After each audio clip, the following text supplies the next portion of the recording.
পৃথিবীতে একজন মানুষ শুধু জানতেন যে তিনি পৃথিবীতে কতদিন বাঁচবেন, সেটা হচ্ছে সাইয়েদনা আদম আলাইহিস সালাম। ওনাকে বলে দেওয়া হয়েছিল উমরুকা আলফু সানা, তুমি পৃথিবীতে বাঁচবে 1000 বছর।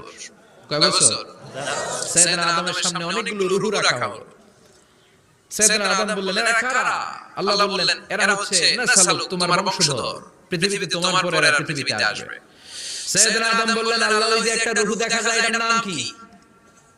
আল্লাহ বললেন, হাযা ইবনুকা দাউদ, এটা তোমার ছেলে দাউদ, সে দুনিয়াতে নবী হয়ে আসবে, তার ছেলে সুলাইমান নবী হয়ে আসবে।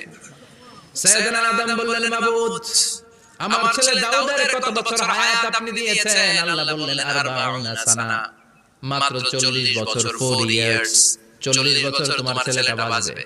ও আল্লাহ, আমি বাঁচবো কয় বছর? তুমি বাঁচবে 1000 বছর। সুবহানাল্লাহ। সাইয়েদনা আদম বললেন, মাবুদ, এত ফুটফুটে সুন্দর আমার ছেলে দাউদ মাত্র